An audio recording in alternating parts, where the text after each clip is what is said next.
Hi guys, welcome to my YouTube channel. तो कैसे हैं आप सब? God bless you. How are you? उम्मीद है कि आपका परिवार, आपके रिलेटिव्स अच्छे होंगे। हम आपके लिए इंटरेस्टिंग हॉरर स्टोरी लेके आए हैं। ये कहानी है गुड़गांव की। धीरे धीरे गुड़गांव शहर टेक्नोलॉजी में डेवलप होता गया, इकोनॉमी में डेवलप होता गया। सब लोग गुड़गांव शहर में बसते गए। गुड़गांव शहर में धीरे धीरे गुड़गांव शहर गुरुग्राम में तब्दील हो गया। गुड़गांव में काफ़ी लोग आके बसने लगे। एजुकेटेड लोग, ग्रेजुएट लोग जॉब करने लगे। बड़ी बड़ी यूनिवर्सिटीज़, कंपनीज गुड़गांव शहर में बनाई गई। दुनिया की ऐसी कोई मल्टीनेशनल कंपनी नहीं है जिसका दफ्तर गुड़गांव में ना हो। रातों गुड़गांव शहर नंबर 1 सिटी में तब्दील हो गया। गुड़गांव का नाम गुरुग्राम रख दिया गया। गुड़गांव के काफ़ी भूतिया किस्से तो आपने सुने ही होंगे। रात को गुड़गांव में एमजी रोड पे एक सफ़ेद साड़ी पहन के एक औरत चलती है। आप उससे बात ना करिए, ना उसकी तरफ देखिए, वरना तो आपकी गाड़ी के ब्रेक फेल हो जाएंगे और गाड़ी आउट ऑफ कंट्रोल हो जाएगी, एक्सीडेंट भी हो सकता है। और दूसरा किस्सा ये था कि गुड़गांव के सेक्टर नंबर 17 में बिल्डिंग में एक फ्लैट में, अपार्टमेंट में रोने धोने की, शावर के पानी चलने की आवाज़ आती है। जब लोगों ने पता किया तो पता चला कि वहाँ पे किसी को बेरहमी से मार दिया गया था, तो उसकी आत्मा वहाँ भटकती है। तो ऐसे काफ़ी भूतिया किस्से आपने गुड़गांव के सुने होंगे। हम आपको इससे ही रिलेटेड, इससे ही जुड़ा हुआ एक भूतिया किस्सा सुनाने जा रहे हैं। ये कहानी शुरू होती है सन 2005। सन 2005 में एक लड़की, रोज़ नाम की एक लड़की, बीपीओ कंपनी में जॉब के लिए इंटरव्यू देने आती है। रोज़ नाम की यह लड़की बीपीओ कंपनी में इंटरव्यू के दौरान सिलेक्ट हो जाती है। वो डेली बीपीओ कंपनी में एवरीडे जॉब करने आती है। वही अपना काम रोज़ डेडिकेशन के साथ, फोकस के साथ करती थी, पूरी ईमानदारी के साथ, ऑनेस्टली के साथ किया करती थी। वही अपनी टाइम की पंचुअल, वही अपना काम ईमानदारी से करना। और यह लड़की टीम लीडर की नज़रों में भी आ चुकी थी। टीम लीडर सहित बाकी कंपनी के एम्प्लॉयज़ की नज़रों में भी आ चुकी थी। बहुत होनहार लड़की थी, एक भी दिन मिस नहीं करती थी। डेली आती थी, डेडिकेशन के साथ, फोकस के साथ, ईमानदारी से पूरे दिन बिजी रहती थी, काम किया करती थी। रोज़ाना हज़ारों कॉल उठाती थी। और रोज़ नाम की इस लड़की ने पूरे साल भर एम्प्लॉय ऑफ द मंथ के अवार्ड भी जीते, कई पुरस्कार भी जीते। कंपनी में रहकर कई पुरस्कार भी जीते और कंपनी का मान भी बढ़ाया।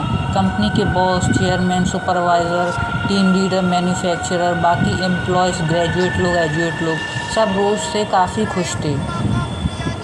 और ये लड़की सबकी नज़रों में आ चुकी थी। रोज़ ने बीपीओ कंपनी में अपने ही दफ्तर में कुछ दोस्त भी बनाए थे, जिनके साथ वो लंच करती थी, डिनर करती थी, उनके साथ उठते बैठती थी, बातें करती थी, टाइम स्पेंड करती थी। धीरे धीरे समय बीत रहा था। रोज़ पुरस्कार जीत चुकी थी। एक दिन ऐसा आया कि रोज़ एक घंटे से ज़्यादा फ़ोन पे बातें कर रही है। ना जाने एक ही नंबर पे 1 घंटे से ज़्यादा किसी से बातें कर रही है। टीम लीडर को थोड़ा अजीब लगा, तो टीम लीडर ने रोज़ से जाके पूछ लिया, तुम 1 घंटे से ज़्यादा किससे बातें कर रही हो? तो रोज़ ने गुस्से में कहा, मैं घर जा रही हूँ। उसके बाद रोज़ ने कोई जवाब नहीं दिया। टीम लीडर ने फ़ोन उठा के देखा तो उस पर कोई नंबर था ही नहीं। फिर वो किससे बात कर रही थी? ऐसे ही 1 दिन बीता, 2 दिन बीता, रोज़ जॉब करने बीपीओ कंपनी में आ ही नहीं। फिर टीम लीडर ने कंपनी के ड्राइवर को, जो रोज़ को घर ड्रॉप किया करता था, घर छोड़ा करता था, उस ड्राइवर को आई कार्ड लेके रोज़ का उसके घर पे भेजा। तो ड्राइवर आई कार्ड लेके रोज़ के घर पे गया, तो वहाँ पूछा, अंदर से कुछ लैंडलॉर्ड निकल के आया। तो उन्होंने बताया कि यहाँ पे रोज़ नाम की कोई और लड़की नहीं रहती है, यहाँ पे कोई लड़की नहीं रहती है, वो शायद दूसरे घर में रहती होगी, आप कहीं और पता कर लें। कुछ समय बीतता गया, रोज़ का कुछ पता नहीं लगा। ना ही रोज़ फ़ोन कॉल उठाती थी, ना ही मेल करती थी, ना ईमेल करती थी, मैसेज का जवाब भी नहीं देती थी।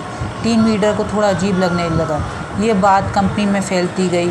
फिर कंपनी के लोगों ने फाइनली डिसाइड किया, बीपीओ कंपनी के लोगों ने रोज़ के एड्रेस, रोज़ के पेरेंट्स को ढूंढ निकाला। और रोज़ का जो एड्रेस था, रोज़ के जो पेरेंट्स थे, उनका पता गुड़गांव से बाहर का था। वो गुड़गांव से बाहर के रहने वाले थे। जब बीपीओ कंपनी के लोग रोज़ के घर गए तो रोज़ के पेरेंट्स से पूछा कि रोज़ काफ़ी होनहार लड़की है, पुरस्कार भी जीता है और डेडिकेशन के साथ फोकस के साथ काम किया करती हैं। वो कंपनी में जॉब करने 2 दिन से आ नहीं रही हैं, कोई बात हो गई क्या? तो रोज़ के माता पिता ने कंपनी के लोगों से कहा, टीम लीडर से कहा कि रोज़ नाम की लड़की हमारी बेटी 8 साल पहले मर चुकी है, फिर वो आपकी कंपनी में जॉब करने कैसे आ सकती है? उसके बाद टीम लीडर ने रोज़ के बाकी डॉक्यूमेंट्स और आई कार्ड्स दिखाए। घर वालों ने भी, रोज़ के पेरेंट्स ने भी फ़ोटो फ्रेम दिखाया। दोनों फ़ोटो मैच हो गई, आई कार्ड और फ़ोटो फ्रेम की फ़ोटो दोनों मैच हो गई। रोज़ के पेरेंट्स ने कहा हाँ ये वही है। टीम लीडर ने, कंपनी के लोगों ने भी कहा हाँ ये वही है। तो ये जानकर आश्चर्यचकित रह गए टीम लीडर, रोज़ के पेरेंट्स। रोज़ के पेरेंट्स ने कहा हमारी बेटी रोज़ तो 8 साल पहले मर चुकी है, तो वो आपकी कंपनी में जॉब करने कैसे आ सकती है? यह सुनकर टीम लीडर के होश उड़ गए, वो पैरों तले ज़मीन खिसक गई। जब टीम लीडर ने कंपनी में, बीपीओ कंपनी में इन्फॉर्म किया, ये बताया कि रोज़ नाम की लड़की तो 8 साल पहले मर चुकी है। जब टीम लीडर को ये पता चला तो टीम लीडर ने ये भी पता चला कि पेरेंट्स झूठ नहीं कह रहे हैं, वो बिल्कुल सच कह रहे हैं। तो टीम लीडर ने, बाकी कंपनी के कुछ लोगों ने ये बात कंपनी के लोगों को बताई कि रोज़ नाम की लड़की 8 साल पहले मर चुकी है। जिस लड़की ने पुरस्कार जीता हो, 2 दिन पहले जॉब पे नहीं आ रही हो, वो बाद में पता चलता है कि वो 8 साल पहले मर चुकी है। ये जानकर टीम लीडर और जो बाकी जो रोज़ के जो दोस्त थे, जो उसके लंच किया करते थे, टाइम स्पेंड किया करते थे, ये सुनकर उनके दिमाग की हालत ख़राब हो जाती है। यह सुनकर उनके दिमाग की हालत ख़राब हो जाती है। दिमागी संतुलन बिगड़ने लगता है रोज़ के दोस्तों का, जब उन्हें पता चलता है कि वो एक आत्मा से मरी हुई लड़की से टाइम स्पेंड किया करते थे, उनसे बातें किया करते थे। ये रोज़ की दोस्तों की हालत ख़राब हो जाती है। किसी को दिल का दौरा पड़ जाता है, कोई दिमागी रूप से ज़ख्मी हो जाता है। धीरे धीरे इस बात को दबाने की कोशिश की जाती है कि रोज़ नाम की लड़की आखिरकार गई तो गई कहाँ। इस बात को दबाने की कोशिश की जाती है ताकि बाकी एम्प्लॉयज़ पे गलत असर ना पड़े, बाकी एम्प्लॉयज़ डर के मारे कंपनी में जॉब करने नहीं आए। तो इसलिए कंपनी के चेयरमैन और कंपनी के बाकी लोगों सहित इस बात को दबा दिया जाता है कि रोज़ उस कंपनी में जॉब नहीं करती थी। और कुछ दिनों बाद कंपनी के बेसमेंट में जॉब करने वाला एक सिक्योरिटी गार्ड सो रहा था और उस सिक्योरिटी गार्ड को पैर पकड़ के किसी ने नीचे कर दिया। तो उसने देखा कोई नहीं है, फिर वो दोबारा सो गया। जब पैर पकड़ के सिक्योरिटी गार्ड को सीधा नीचे ही गिरा दिया, तब उसने आँख खोल के देखा यहाँ पे कोई नहीं, और वो बदहवास वहाँ से भागा। कंपनी के लोगों को बताया कि किसी ने मेरा पैर पकड़ के नीचे गिरा दिया और मैंने आँख खोल के देखा तो वहाँ पे कोई नहीं। तो कंपनी के लोगों ने यह सोचा या तो उसने पी रखी है या झूठ बोल रहा है या बहुत ज़्यादा डर गया। उस बदहवास की बातों का किसी ने भी विश्वास नहीं किया। बड़े ये जानने वाली बात है कि रोज़ नाम की लड़की जो होनहार थी, पूरे साल काम किया, 2 दिन पहले जॉब पे नहीं आ रही थी, बाद में पता चला कि वो 8 साल पहले मर चुकी है।